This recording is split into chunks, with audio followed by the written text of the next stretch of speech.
What do you do when you can't afford a classic project car? You compromise and buy a Coke machine? Because a project's a project, right?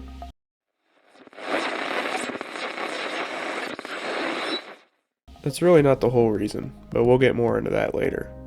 But anyways, let's dig right in on this thing. This is a 1960 Cavalier CS-64c. Like I had stated before, I had spent months and months and months on Facebook Marketplace looking for a project car that I could work on this winter.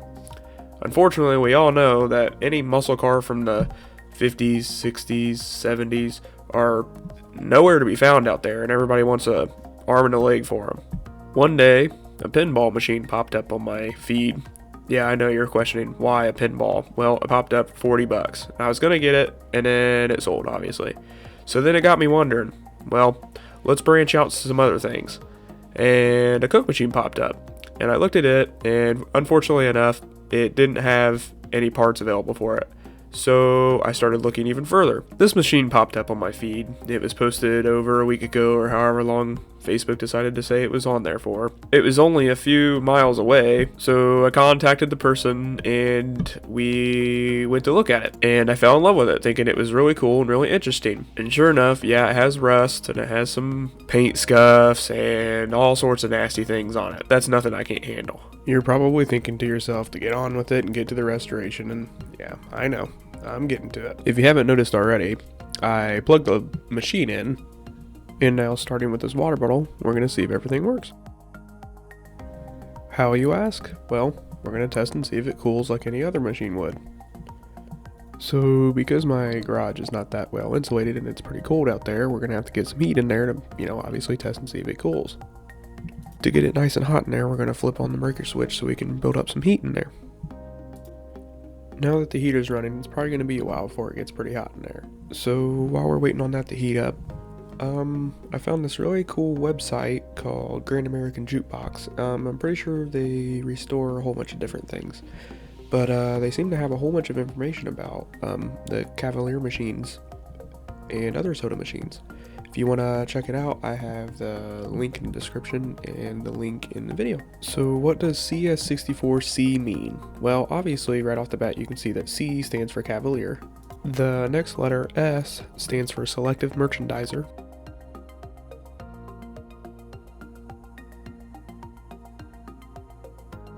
Then by a number, which is the amount of bottles it holds. Then a smaller letter, which is the series or year. I thought this was neat. It was like a flyer from 1960 with the CS-64c and the bigger models on there.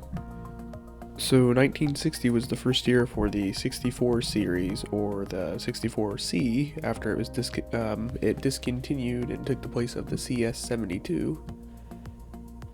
It was also the first of the new modern square top look, and had some different things on it. It had this thing called the, I can't even pronounce that, I'm not even going to try, but it looked like a round turbo, so bull up.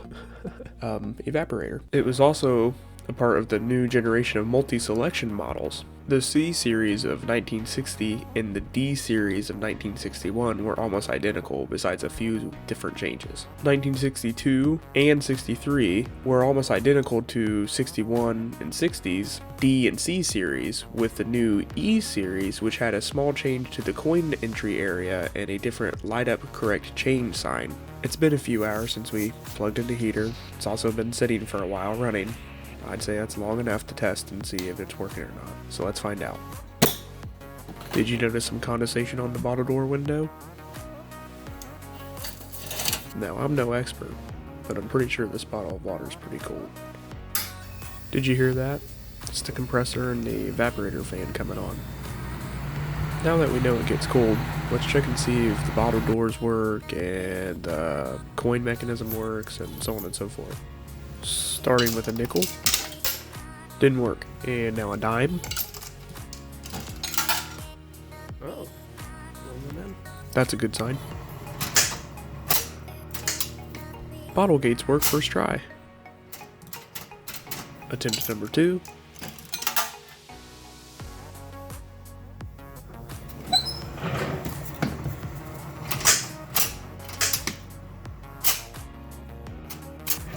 will it accept nickels now?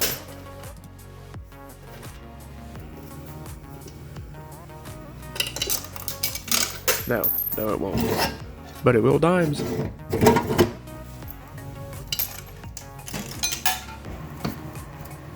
After 3 times, it still works. So like I had talked about at the beginning of the video, there's more to this story on why I wanted this specific machine than I had originally said. Posted a picture on Instagram on my social media page, and I actually had some of my friends that I grew up with recognize that it was something more. To answer his question, no, it is not the same one, but it is the same year and same model. My dad's gave out about 10 years ago for some odd reason, and it hasn't worked since. So if you haven't already, and I'm sure you haven't, I have a TikTok and an Instagram under the same name as my YouTube channel that I am posting almost as close as I can as possible to what I'm actually doing currently. This is YouTube videos actually about a month and a half, almost 2 months back, because of how long it takes to make YouTube videos. So if you want to go follow that and stay up to date, you can. I know this part wasn't very action-packed, but believe me, the future parts are full of it.